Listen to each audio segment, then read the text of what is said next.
चला तर आज आपण बनवणार आहोत मूग मिरचू। आज गावरान पद्धतीने बनवणार आहे मूग मिरचू।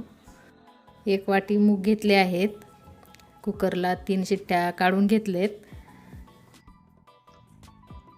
मी 7-8 मिरच्या घेतलेत, भाजून घेतलेत, चांगल्या भाजून वाटून घेणार आहे। लसूण आणि मिरची एकदम सोपी पद्धत आहे, छान होतं मूग मिरचू, मस्त झणझणीत होतं। मिक्सरमध्ये वाटून घेणार आहे।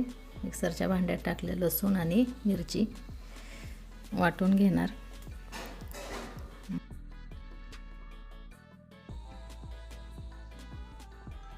मिक्सरमध्ये वाटून घेतलंय, असं बारीक वाटून घ्यायची मिरची।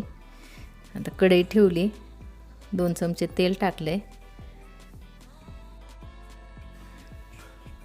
तेल गरम झालं, आता तेल गरम झालं की थोडा लसूण टाकायचा कट करून फोडणीला, मस्त चव येते त्याने।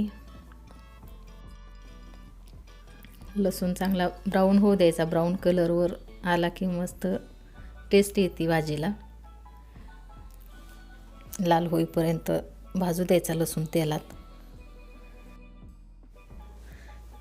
मिरची वाटलेली टाकली आता आपण तेलात, ते पण चांगली परतवून घ्यायचं, फ्राय करायची मिरची आणि लसूणचं वाटण। तुम्हाला हिरवी मिरची नको असेल तर तुम्ही लाल मिरची पावडर पण वापरू शकता। फोडणीमध्ये तुम्हाला जिरं आवडत असेल तर जिरं पण टाकू शकता। मिरचीची पेस्ट टाकलेली आपण चांगली परतवून घेतली आहे। 1 चमचा हळद टाकली, जरा 1 मिनिट परतवून घ्यायचं।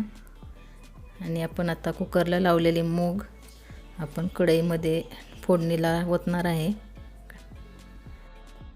मूग चांगले मिक्स करून घेऊयात।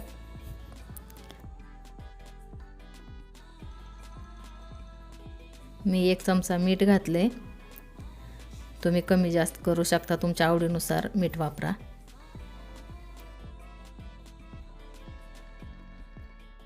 आता शेंगदाण्याचं कूट घालणार आहे थोडंसं।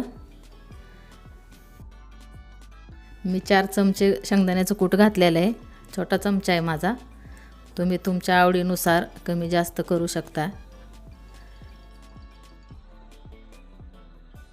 आता थोडी कोथिंबीर घालणार आहे मी, बारीक चिरलेली, तुमच्या आवडीनुसार घालू शकता। झाकण ठेवून 5 मिनिटं उकळी काढायची। 1 उकळी काढली की मग झालं आपलं रेडी मूग मिरचू। तुम्हाला जर माझी रेसिपी आवडली असेल तर व्हिडिओला लाईक करा आणि व्हिडिओ शेअर करा, आपल्या चॅनलला सबस्क्राईब करा आणि तुम्हाला माझी रेसिपी कशी वाटली ते कमेंट बॉक्समध्ये जरूर सांगा।